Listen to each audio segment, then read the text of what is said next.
4 دنوں سے مسلسل اللہ کے محبوب صلی اللہ علیہ وسلم کو زوجیت کے اعتبار سے جو اختیارات اللہ کی طرف سے عطا ہوئے ان کا تذکرہ جاری ہے۔ ان آیات مقدسہ میں بھی اسی کا ذکر ہے۔ گزشتہ جو باتیں بیان ہوئی تھی اس زمن میں کے بعد اگلی بات ان آیات مقدسہ میں سے پہلی آیت میں یہ بیان فرمائی ترجی من تشاء منہن وتؤوی الیک من تشاء، جتنی ازواج مطہرات کی آپ کو اجازت اور اختیار دی گئی ہے، جتنی آپ کے پاس موجود ہے یا جن سے مزید نکاح کرنے کی آپ کو اجازت دی گئی ہے، تو ان میں سے آپ جن کو چاہیں جتنا وقت دے دیں اور جن کو آپ چاہیں جتنی قربت دے دیں اور جتنا جس کو چاہیں آپ مال اور اسباب عطا فرمائیں۔ اس زمن میں جو اصول پہلے آپ کے لیے تھا اور عام مومنوں کے لیے جو اصول ہے وہ مساوات اور برابری اور عدل و انصاف کو بہرحال مقدم رکھیں۔ آپ کے لیے اصول اب ختم، پر یہ پابندی نہیں ہے۔ اب ان ازواج مطہرات اور آپ کی جو کنیزیں اور لونڈیاں ہوں گی ان کا آپ پر کوئی حق نہیں ہے۔ آپ ان کو جو کچھ عنایت فرمائیں گے وہ آپ کی مہربانی اور احسان ہوگا۔ اب اس صورت میں آپ نے جس کو زیادہ وقت دینا چاہا آپ اس کو زیادہ وقت دے سکتے ہیں، آپ جس کو جتنا عرصہ کے لیے جتنی دیر کے لیے اپنی قربت عطا کرنا چاہیں قربت عطا فرما سکتے ہیں، اور جس کو آپ جتنی دیر کے لیے اپنے سے علیحدہ رکھنا چاہیں علیحدہ رکھ سکتے ہیں۔ یہ آپ کو اختیار ہے، ان کا حق ختم ہے۔ اور اسی طرح آپ نے جس سے عارضی طور پر کنارہ کشی کی تھی یا دور رکھا تھا، جب آپ اس کو اپنے پاس طلب فرمانا چاہیں آپ کو اس بات کا اختیار حاصل ہے۔ تو جو ازواج مطہرات کے لیے اس سے قبل اور ہر معاملے میں اعتدال اور انصاف ضروری تھا اب یہ ختم ہو گیا، اس لیے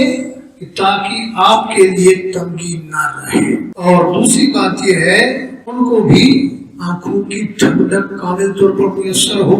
ایک چیز ولا یحزنن، اور انہیں اس بات کا خوف نہ ہو کہ خدا نخواستہ آپ ان سے حتمی یعنی طلاق کی شکل میں علیحدگی اختیار کریں گے یا ان کو مستقل طور پر اپنے سے دور کریں گے،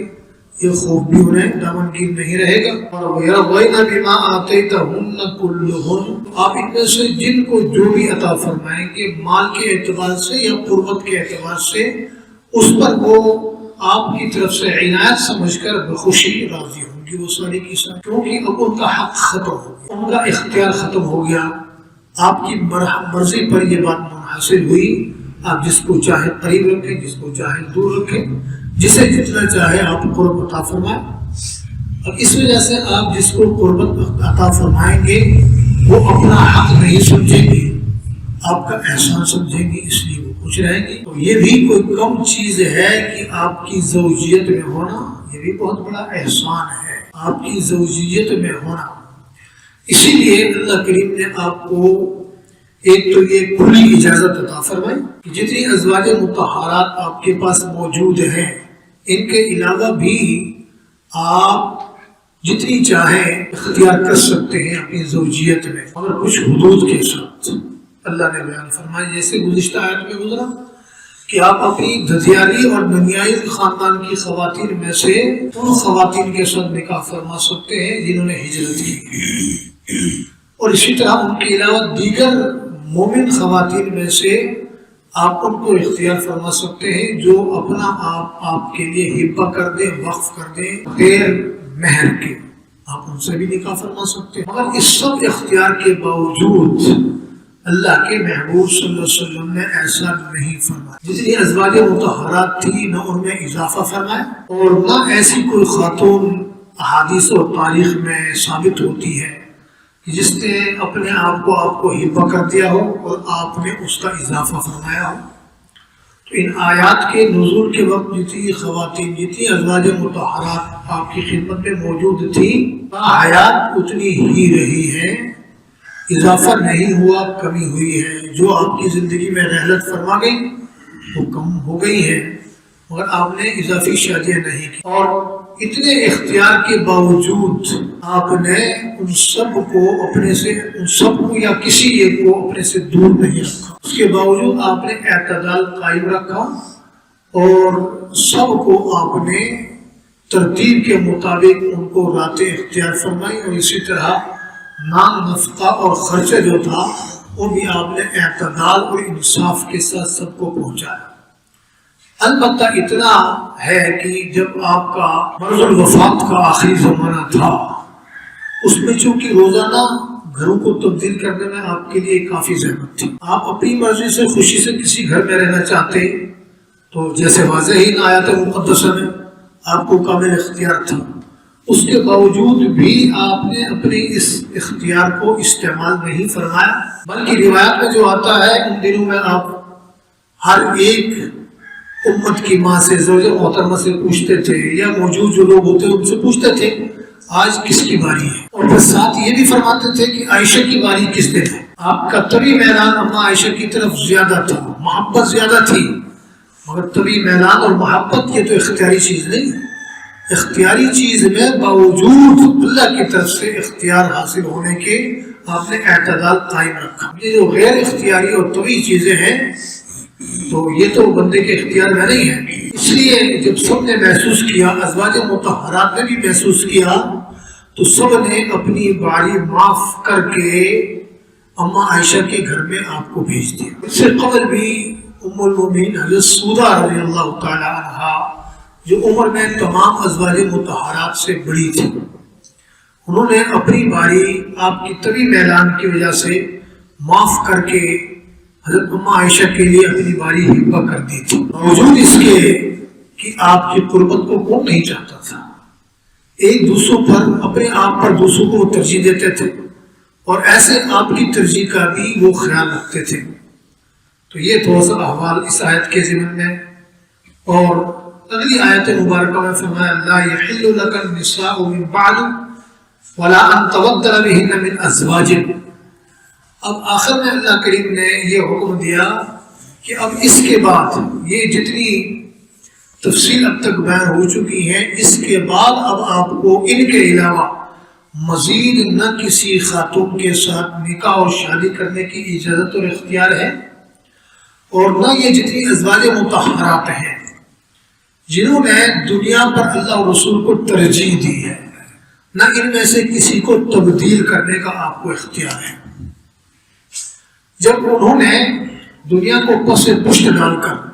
اللہ اور رسول کو چن لیا، جیسے اس سپارے کی ابتدا میں آیت مبارکہ میں گزرا کہ اس صورت کے درمیان میں، بلکہ پچھلے سپارے میں یہ آیت گزری ہے کہ اللہ نے ازواج مطہرات کو یہ اختیار دیا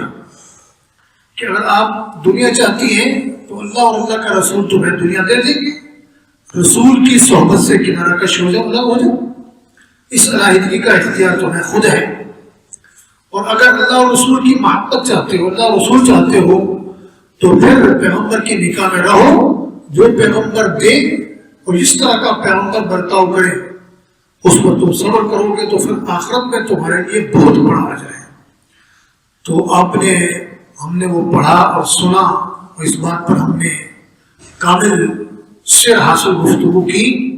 کہ ان مقدس ازواج مطہرات نے دنیا کے مقابلے میں اللہ اور رسول کو ترجیح دی، اس لیے اللہ نے بھی یہ فیصلہ کر دیا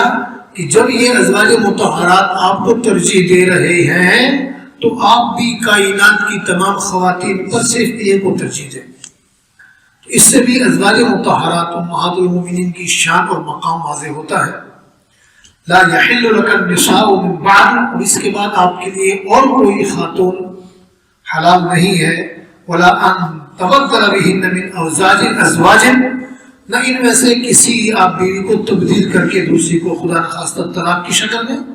یا فوت ہونے کی شکل میں ان کی جگہ پر کوئی دوسری خواتین لائیں، اس کی بھی آپ کو اجازت نہیں ہے۔ وَلَوْ أَعْجَبَكَ حُسْنُهُنَّ، یہ ضمن ایک بات یہ بھی آ گئی، اگرچہ کوئی خاتون آپ کو کتنی ہی بھلی اور اچھی کیوں نہ لگے، یہ ایک بات ویسی آ گئی، إِلَّا مَا مَلَكَتْ أَيْمَانُهُ، إِلَّا مَا مَلَكَتْ يَمِينُكَ، سوائے ان کے کہ اگر آپ کنیزیں اور لونڈیاں کثرت سے رکھنا چاہیں تو آپ وہ رکھ سکتے ہیں، مگر آپ نے نہ اس کے بعد کوئی شادی کی، نہ کوئی لونڈی اور کنیز آپ نے رکھی۔ تو جس طرح ازواج مطہرات نے آپ کو کامل اختیار دیا، اور اللہ نے آپ کو کامل اختیار دیا، آپ نے باوجود کامل اختیار کے آپ نے بھی پھر اس بات کا پاس اور لحاظ رکھا،